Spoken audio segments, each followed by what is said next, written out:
More on the shelves, some secret to copper golem functionalities, vibrant visuals, and maybe a better expanded offhand coming very soon. Oh mama, yes papa, earlier this week, one of the most amazing previews of all time dropped with so many different functionalities inside of it.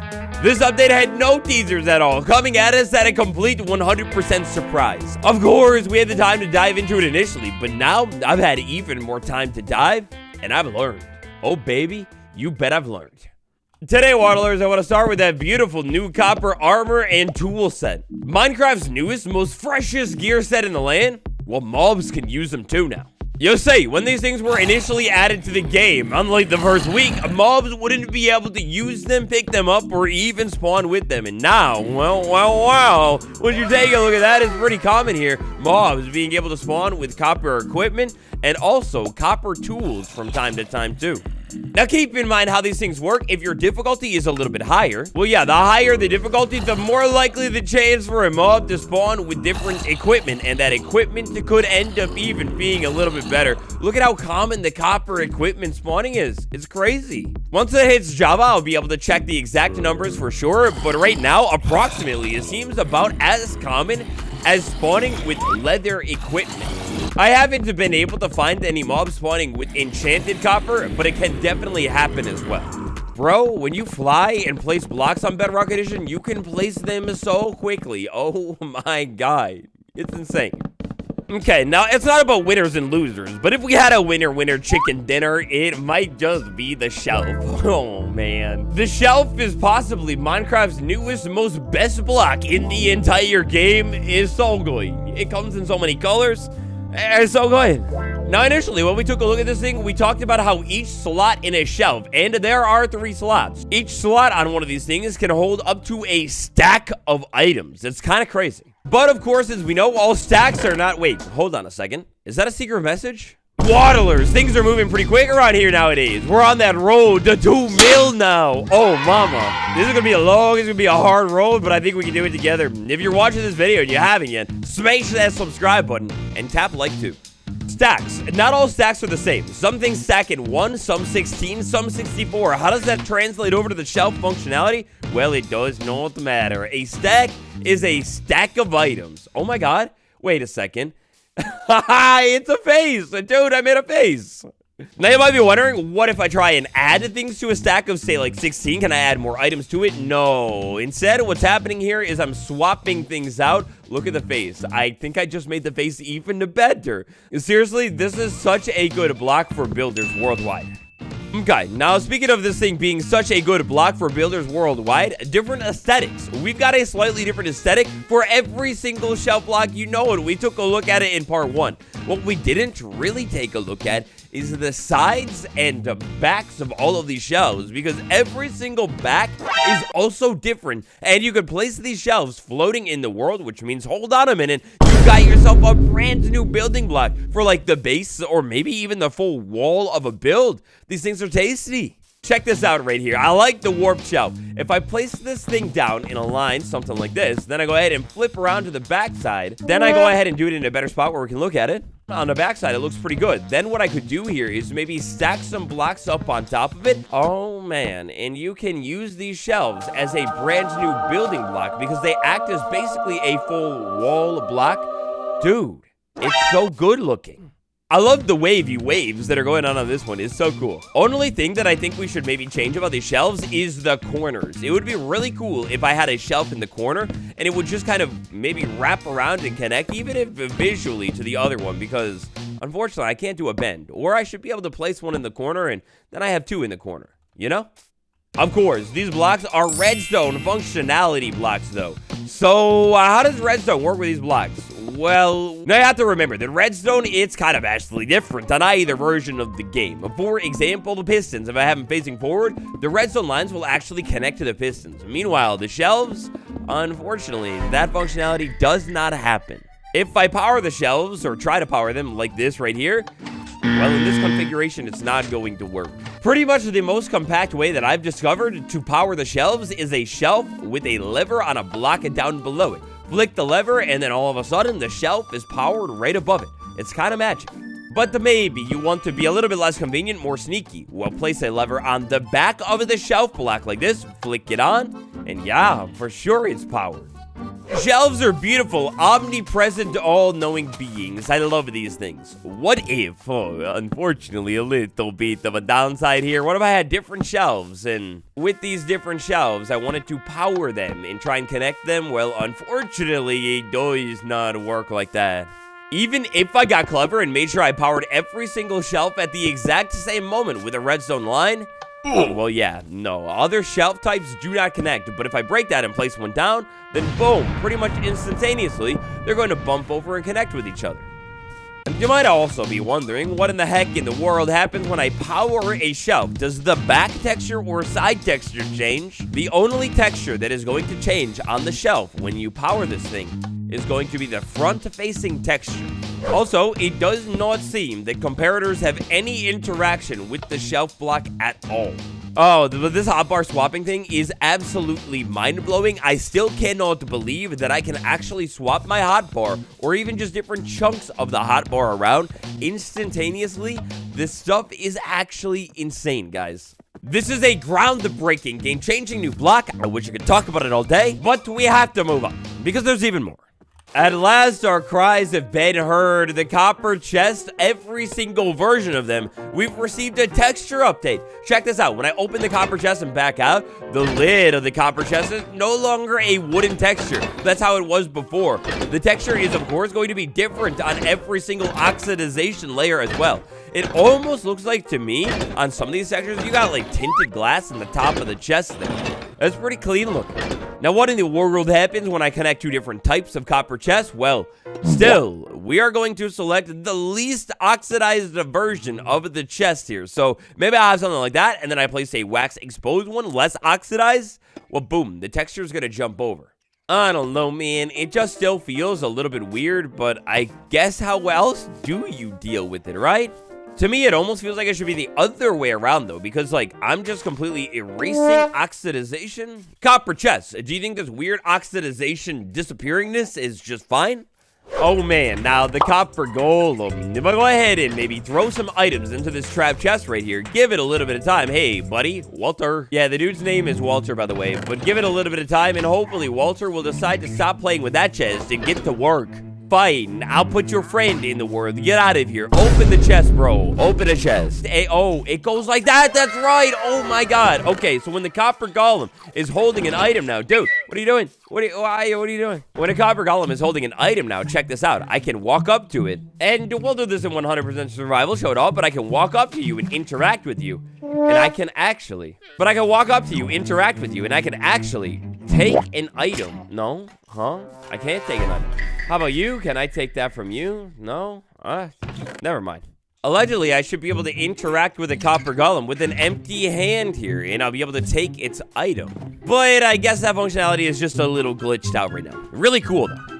Look, maybe if I try it with a different item, if I interact with you. No? Okay, fine.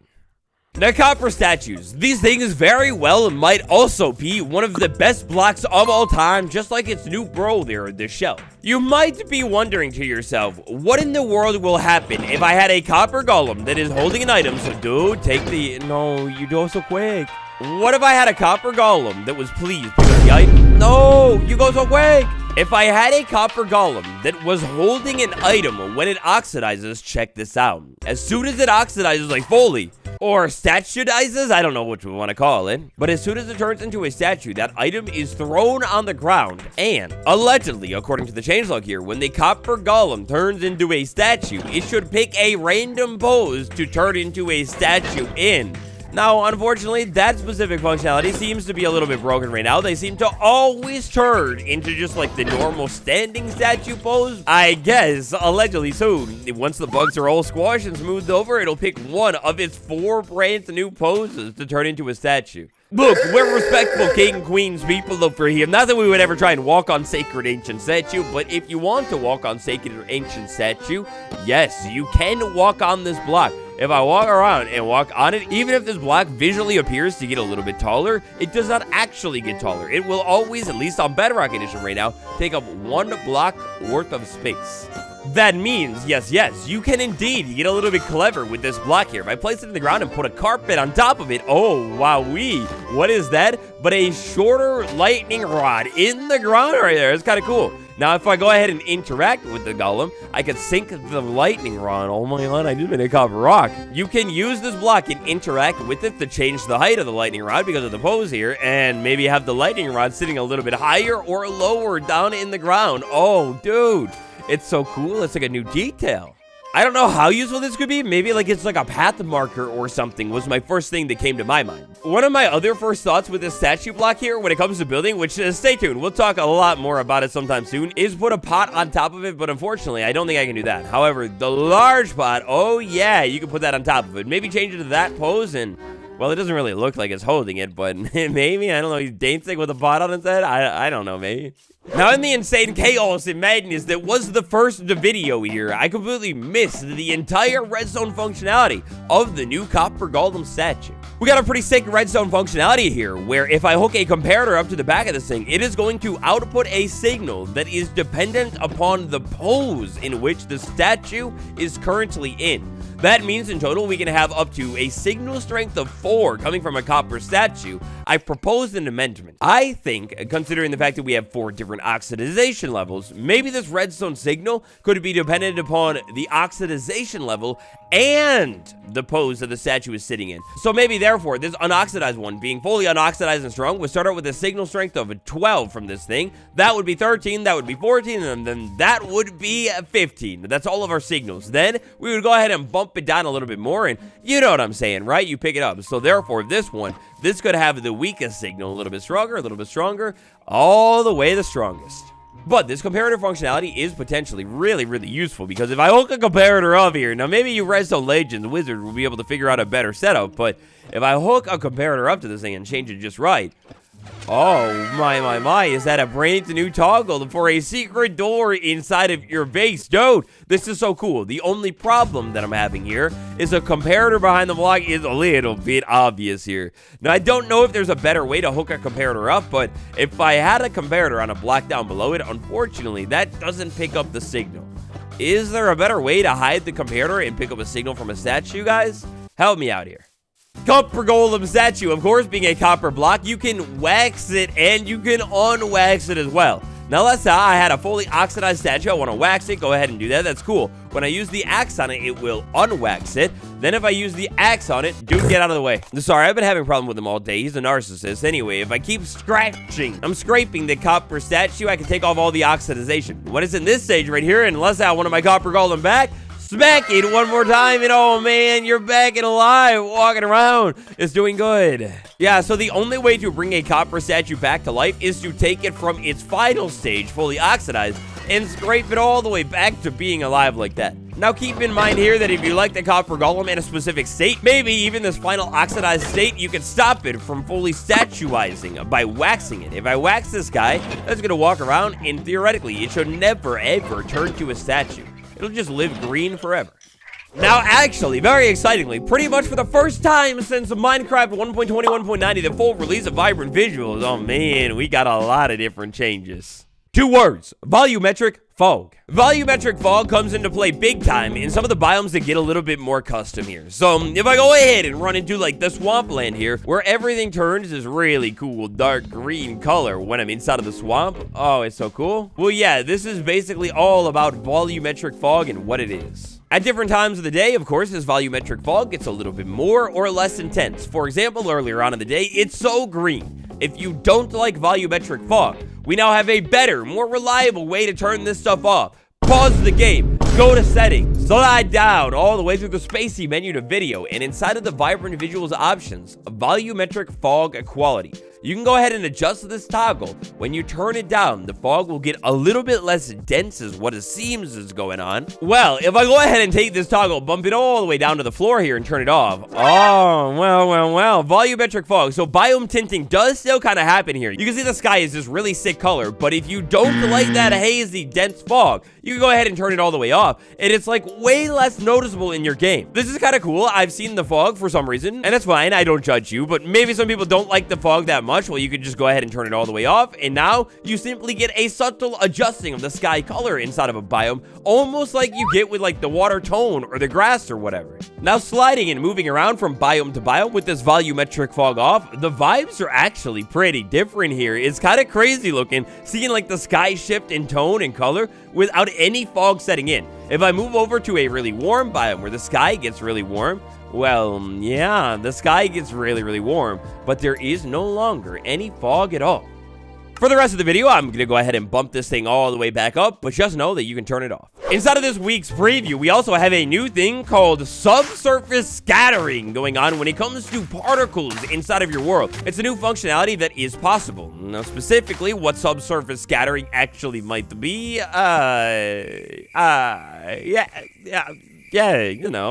know. I'm not too sure what it is, but support for this new functionality has been added to particle textures. Running around in vibrant visuals, when I target a block, does anything look a little bit different? Perhaps maybe a little bit more intense? Because yeah, the block selector thing, like the highlight block thing that happens when you look at a block, yo, that's way thicker. You can really notice it like hardcore when I place something down that isn't a full block, like the firefly bush. Like that's a thick, dark line going on.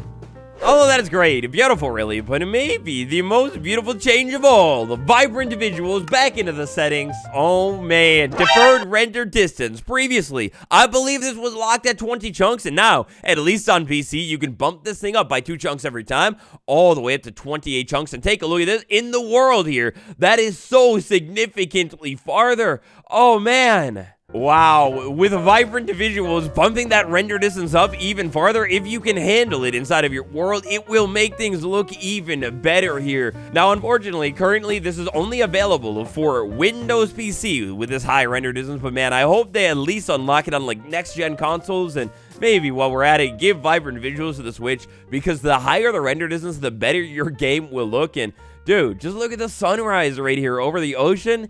Man, it's beautiful. I love it. Offhand. I wrapped today's video up with a little bit of offhand talk because I'm not 100% sure exactly what's going on here. But entity components. Inside of 1.21.110 and 20, oh man, would you take a look at this? Added slot.weapon main hand and slot.weapon offhand as valid slots for interact component operations. What it means, I'm not 100% sure, but that's also all I've got for you today. What do you think about this coppery update? What's your favorite color shelf? Tell me down below. And thank you all so much for watching. Show me a like, subscribe, and I'll see you all tomorrow. Goodbye, everyone.